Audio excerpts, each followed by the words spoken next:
Hey, what is up? What is up? YouTube gaming family, it is IK right here. I'm back at it with another video for y'all today. Um, yeah, man. I got some League of Legends gameplay for y'all today. Shout out to YouTuber Karthus. He's a Karthus main that plays League of Legends mostly in the bot lane and in jungle, and I think he does a little bit of top lane.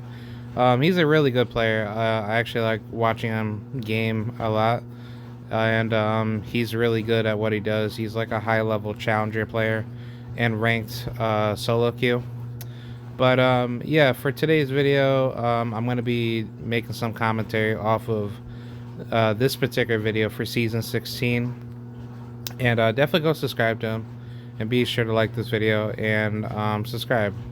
So yeah, let's get right into it, man. We're going to be talking about Season 16 for League of Legends. And I'm going to give you guys my whole take on it as far as everything that's going down with the new changes of what's going on with the season. So let's get right to it. So for Season 16, there's a lot of changes that have been implemented into League of Legends. League of Legends is definitely evolving with a faster gameplay. The changes that have been made is that there's no longer Otacon. The Thornbound Otacon has been taken out of the game, and then there is no more. It's like basically like a pink jungle monster where you're able to kind of like get like the red buff or blue buff, and then everybody gets it on your team.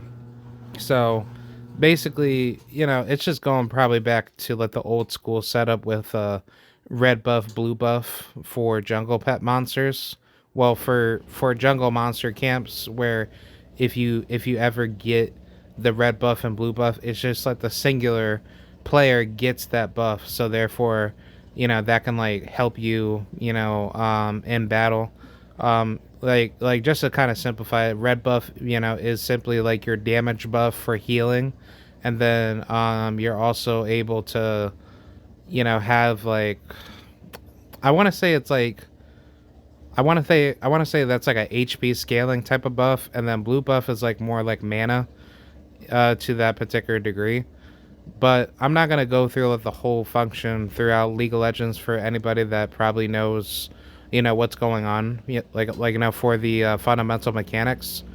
But yeah, that pink jungle monster feature that Riot added for Season 15, where if you get like a jungle jungle monster for red buff and blue buff, and it's a like basically that gets activated when the game is like past, like I want to say like 30 plus minutes heading into the game, and that's where like Baron Nashor is being up, and then therefore that's basically like the late game phase.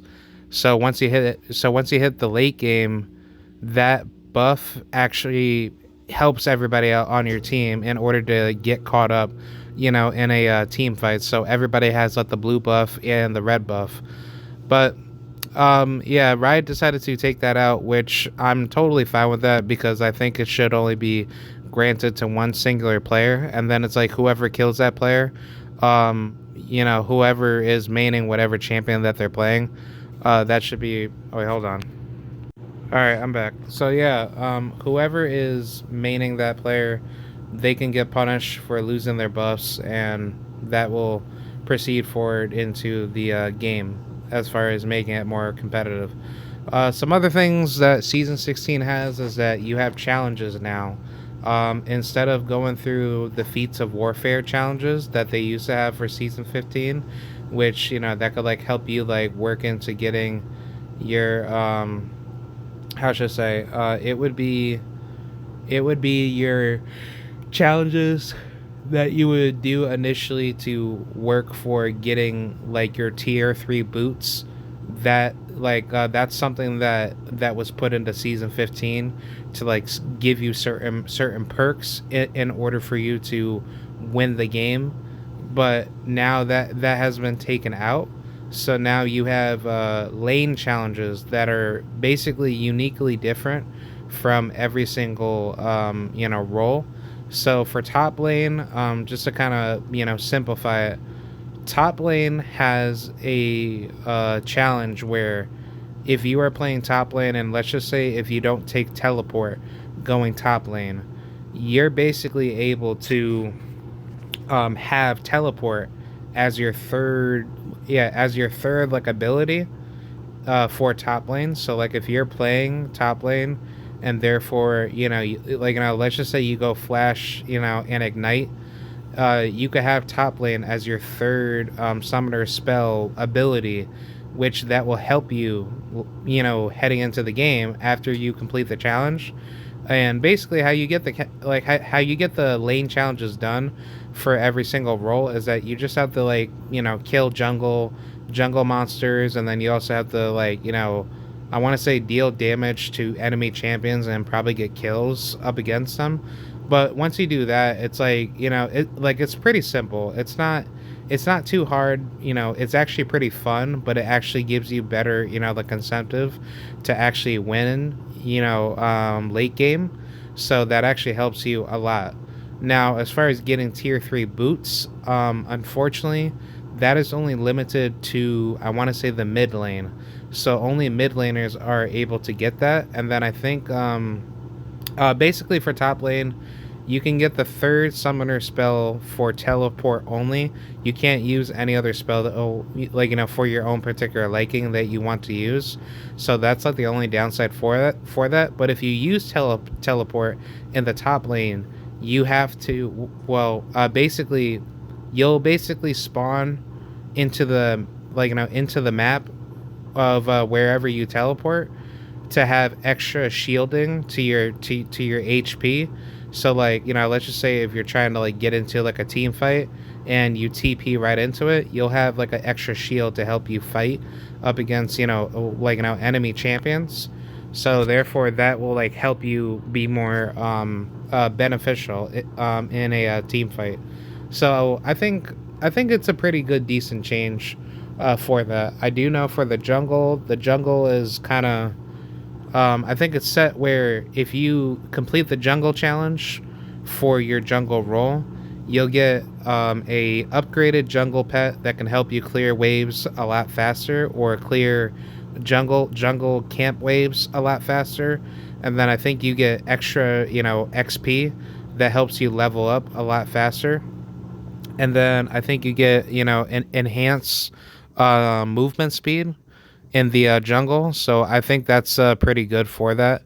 Um, I know for the mid lane is set where you can get tier 3 boots in the mid lane. And I think mid laners are able to. I forgot what exactly mid laners are able to do. I think mid laners are just able to get tier 3 boots. And then I think they do more damage to a certain degree. I totally forgot off of that, but hold on. Let me take a look at it with the season 16. Hold on. Give me 1 second. Hold on. Hold up. Hold up. All right, I'm back. So, yeah, I just did a quick little AI search off of it. So, yeah, I was pretty much, right off of it, but basically, top lane, you gain massive XP boost, level cap increase to level 20, which that's actually pretty good now that I think about it. I don't think every champion within every lane gets level 20. So I think top laners are only limited to reaching level 20.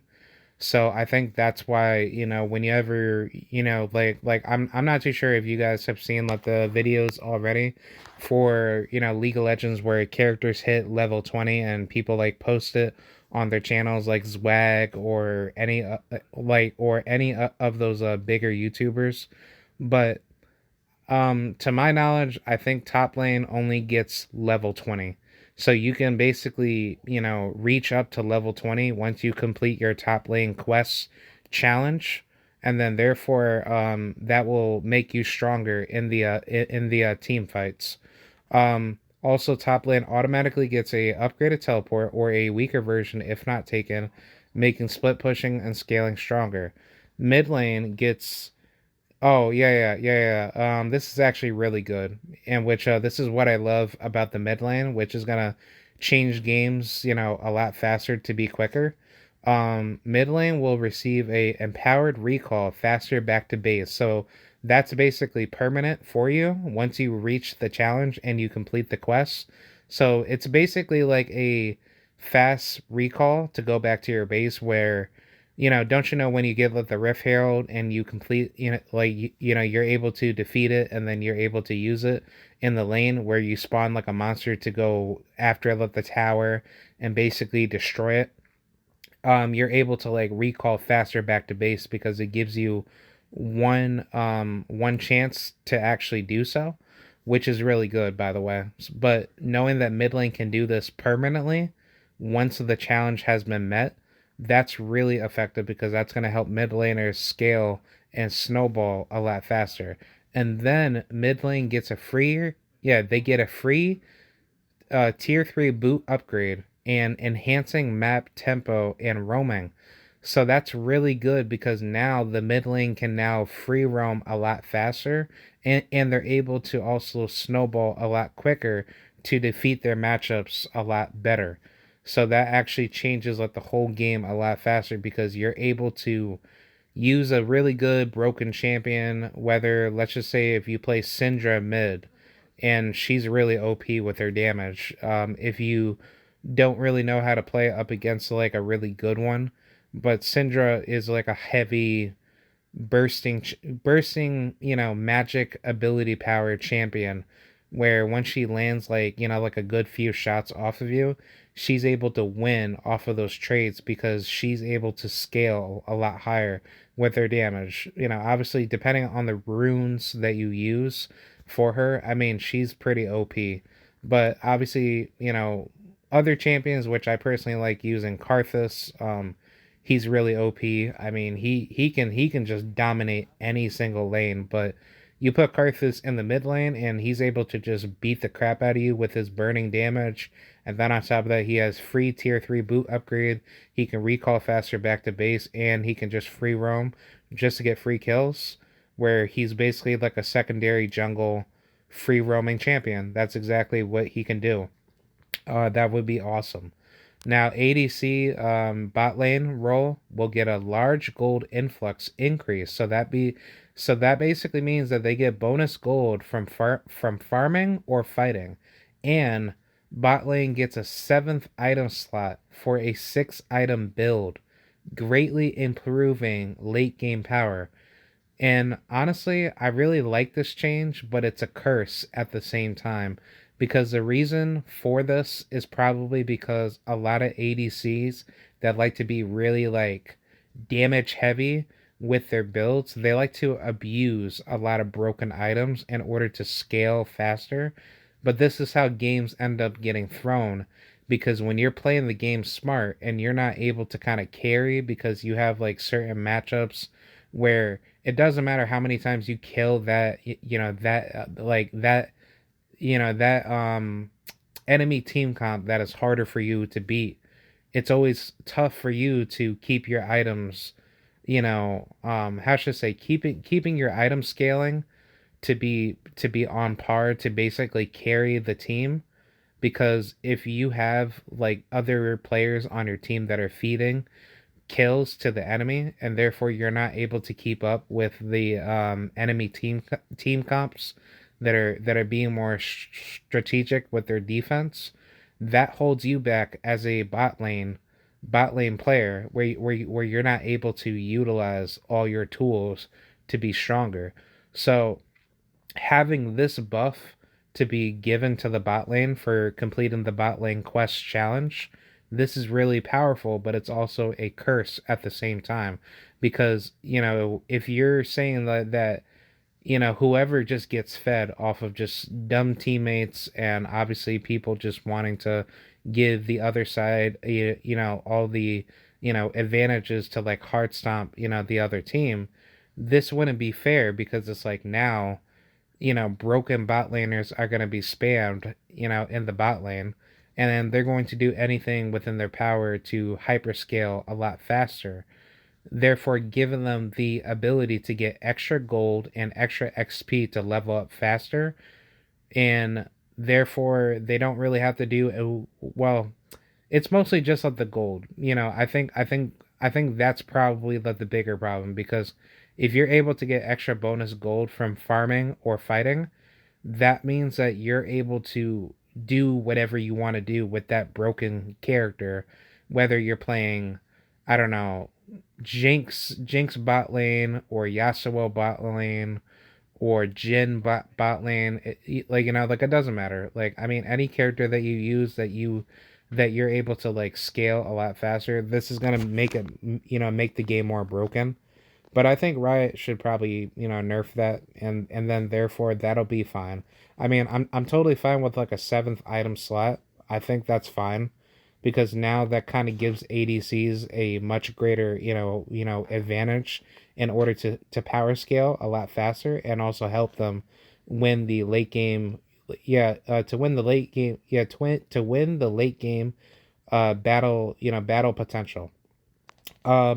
So yeah, the other two roles, jungle gets a upgraded smite with more power, plus increased gold slash XP from camps, but potentially slower initial clears.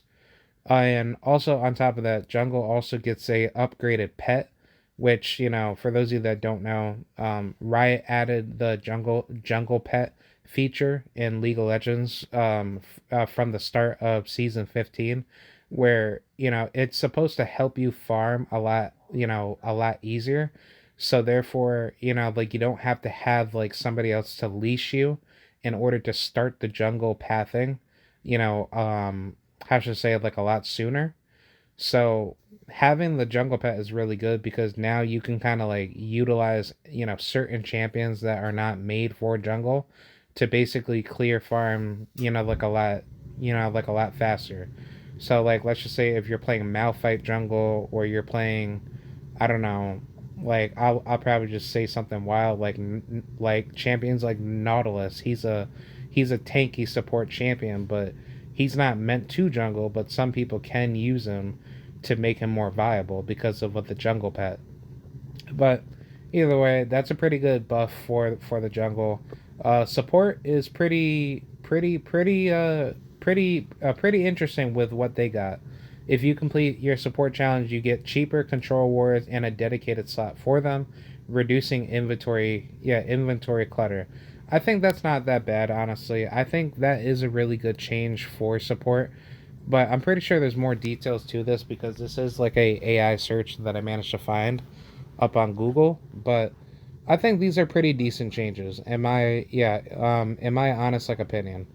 But hold on, let me pause the video, and then you know, I'm gonna go back to the video so I can explain more about season 16. Hold on, give me 1 second. Bye. All right, I'm back. So yeah, just to kind of finalize everything with League of Legends, season 16 is probably gonna be broken, but it's probably not gonna be as crazy compared to other seasons. I will say that Riot is probably going into the right direction to give players more options in order to play the game, a lot smarter. Knowing that that the Thornbound Otacon jungle monster is going to be taken out the game, that's a pretty good change. Some other things that has been added to the game with season 16, which I played on their PBE server, which that's like their beta mode environment, gaming client, where you can kind of like go in and test everything out inside the PBE. So I think overall the items are pretty decent. There are some pretty good broken items in the game that I definitely like using. Um, I totally forgot what items that are out there, but there's like one item that gives you, Omni Vamp healing, and it also gives you like more damage. I think overall, the one item that I definitely like using is like the tank item, which is basically it's like I forgot what it's called, but it's like a green looking belt item. It kind of looks like a belt, but basically, if you guys know what I'm talking like about, this item is supposed to help you heal any missing health whenever you're in a team fight.